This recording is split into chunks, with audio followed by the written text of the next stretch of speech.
Epstein file രേഖയിൽ പ്രധാനമന്ത്രി നരേന്ദ്രമോദിയും അദ്ദേഹത്തിന്റെ ഇസ്രായേൽ സന്ദർശനവും പരാമർശിക്കുന്നതായുള്ള ആരോപണത്തിൽ വിവാദം പുറത്തുവന്ന ജൽപ്പനങ്ങളാണെന്നാണ് തള്ളിക്കളയുന്നുവെന്നാണ് വിദേശകാര്യ മന്ത്രാലയം പറയുന്നത്. ഇന്ന് പാർലമെന്റിൽ ഒരുപക്ഷേ ഈ വിഷയം പ്രതിപക്ഷം ഉന്നയിച്ചേക്കാം എന്ന് വിവരമുണ്ട്. KP അഭിലാഷ് ഉണ്ട്. അഭിലാഷ്, എപ്സ്റ്റീൻ ഫയലുമായി ബന്ധപ്പെട്ട ആരോപണങ്ങൾ പൂർണ്ണമായും തള്ളുന്നുണ്ട് BJP എങ്കിൽ പോലും കോൺഗ്രസ് അത് വലിയ ആയുധമാക്കും പാർലമെന്റിൽ, അല്ലേ?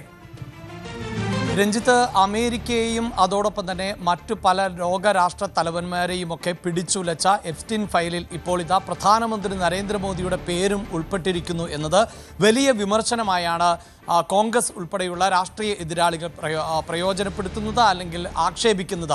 ഇങ്ങനെ ഒരു ഫയലിൽ ഇന്ത്യൻ പ്രധാനമന്ത്രിയുടെ പേരുകൂടി കടന്നു വന്നു എന്നത് രാജ്യത്തിന് തന്നെ നാണക്കേടാണ് എന്നാണ് കോൺഗ്രസ് ആരോപണം ഉന്നയിക്കുന്നത്. എന്നാൽ ഈ ആരോപണങ്ങളെ എല്ലാം തന്നെ BJPയും അതോടൊപ്പം തന്നെ വിദേശകാര്യ മന്ത്രാലയവും തള്ളിക്കളയുകയാണ് ചെയ്യുന്നത്.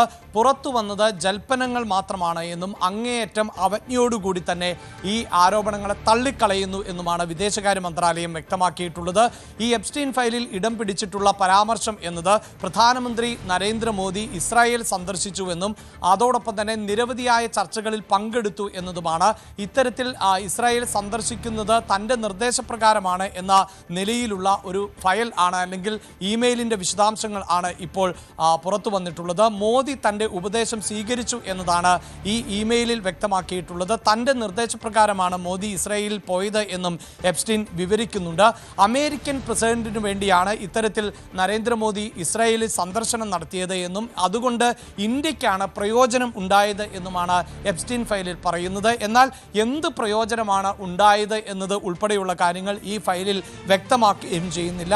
അമേരിക്കയിലും അതോടൊപ്പം തന്നെ മറ്റ് പല ലോകരാഷ്ട്രങ്ങളുമായി ഇന്ത്യ കൂടുതൽ ബന്ധം പുലർത്തിയിരുന്ന, ഇസ്രായേൽ ഉൾപ്പെടെയുള്ള രാജ്യങ്ങളുമായി അടുത്ത ബന്ധം പുലർത്തിയിരുന്ന സമയത്തെ സന്ദർശനങ്ങളെ സംബന്ധിച്ച് രേഖകളും വിവരങ്ങളുമാണ് ഈ എപ്സ്റ്റീൻ ഫയലിൽ പുറത്തുവിടുന്നത് എങ്കിൽ പോലും ഇത്തരത്തിൽ എപ്സ്റ്റീൻ ഫയലിൽ പറയുന്നത് പോലെ ഏതെങ്കിലും തരത്തിൽ ആരുടെയെങ്കിലും സമ്മർദ്ദത്തിന് വഴങ്ങിയല്ല ഇന്ത്യയുടെ നയകാര്യ വിവരങ്ങൾ തീരുമാനിക്കുന്നത് എന്നും അതുമാത്രവുമല്ല ഒരു ലൈംഗിക കുറ്റവാളി, കള്ളം മാത്രം പറയുന്ന ഒരു കുറ്റവാളിയുടെ വെളിപ്പെടുത്തലിനെ വിശ്വസിക്കാനാകുന്നില്ല എന്നും അത് അങ്ങേയറ്റം തള്ളിക്കളയേണ്ട ഒന്ന് എന്നുമാണ് ഇപ്പോൾ BJPയും അതോടൊപ്പം തന്നെ വിദേശകാര്യ മന്ത്രാലയം വ്യക്തമാക്കുന്നത്. നേരത്തെ ഇതിനു മുമ്പ് BJPയുടെ നേതാവ് കൂടിയായിട്ടുള്ള കേന്ദ്രമന്ത്രി കൂടിയായിരുന്ന ഹർദീപ് സിംഗ് പുരിയുടെ പേരും എപ്സ്റ്റീൻ ഫയലിൽ ഉൾപ്പെട്ടിരുന്നു. അതും BJPയെ പ്രതിരോധത്തിലാക്കുന്ന സാഹചര്യം ആണ് സൃഷ്ടിച്ചിരുന്നത്. പ്രത്യേകിച്ച് ബിസിനസ് ശൃംഖല കെട്ടിപ്പടുക്കുന്നതിനും അതോടൊപ്പം തന്നെ നിക്ഷേപങ്ങളെക്കുറിച്ചുമുള്ള ചർച്ചകൾക്കായി എപ്സ്റ്റീനെ ബന്ധപ്പെട്ടിരുന്നു ഹർദീപ് സിംഗ് പുരി എന്ന വെളിപ്പെടുത്തൽ ആണ് പുറത്തു വന്നിരുന്നത്. 2014 മുതൽ 2017 വരെയുള്ള കാലയളവിൽ ഇത്തരത്തിൽ 3 തവണ ഏതാണ്ട് 3 വർഷം പലപ്പോഴായി ഇത്തരത്തിൽ ബന്ധപ്പെട്ടിരുന്നു എന്നതാണ് എപ്സ്റ്റീൻ ഫയലിൽ പറയുന്നത്. എപ്സ്റ്റീൻ്റെ ന്യൂയോർക്കിലെ വസതിയിൽ ഹർദീപ് സിംഗ് പുരി എത്തുകയും അവിടെ വെച്ച് കൂടിക്കാഴ്ചകൾ നടത്തുകയും ചെയ്തു എന്ന് എപ്സ്റ്റീൻ ഫയലിൽ പറയുന്നുണ്ട്. സിലിക്കൺ വാലിയിലെ നിക്ഷേപകരുമായി ബന്ധിപ്പിക്കുന്നതിന് വേണ്ടി, അവരെ ബന്ധപ്പെടുത്തുന്നതിന് വേണ്ടിയാണ് ഇത്തരത്തിൽ ശ്രമങ്ങൾ ഉണ്ടായത്. അതിനുവേണ്ടി താൻ ഇടപെടുകയും ചെയ്തു എന്ന് എപ്സ്റ്റീൻ വെളിപ്പെടുത്തുന്ന സാഹചര്യം ഉണ്ടാകുന്നു. അതേസമയം രഞ്ജിത്ത്, ഇതിൽ എടുത്തു പറയേണ്ടത് ഈ 2014-17 ജൂൺ വരെയുള്ള കാലയളവിൽ ഹർദീപ് സിംഗ് പുരി മന്ത്രിസഭയുടെ ഭാഗമായിരുന്നില്ല എന്നതാണ്.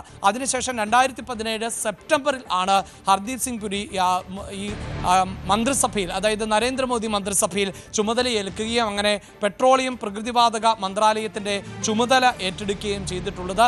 അതിനു മുമ്പ് തന്നെ പ്രധാനമന്ത്രിയായി നരേന്ദ്രമോദി ചുമതല ഏറ്റതിന് ശേഷം ഇന്ത്യയിലെ IT രംഗത്ത് ഉൾപ്പെടെ വലിയ മാറ്റങ്ങൾ ഉണ്ടാകാൻ പോകുന്നുവെന്നും അതായത് ഇന്ത്യയിലേക്ക് വൻതോതിൽ നിക്ഷേപം എത്തിക്കേണ്ടതുണ്ട് എന്നും അതിൻ്റെ ആവശ്യകതയെക്കുറിച്ചുമാണ് സംസാരിച്ചത് എന്നതായിരുന്നു എപ്സ്റ്റീൻ ഫയലിൽ പറയുന്നത്. അഭിലാഷ്, ഏതായാലും ഇത് ഇന്ന് പാർലമെന്റിൽ പ്രതിപക്ഷം ഉന്നയിക്കുമെന്ന കാര്യത്തിൽ സംശയമില്ല. BJP, കേന്ദ്ര സർക്കാർ ഇതുമായി ബന്ധപ്പെട്ട് വാദങ്ങൾ പൂർണ്ണമായും തള്ളുന്നതിനിടയിലും.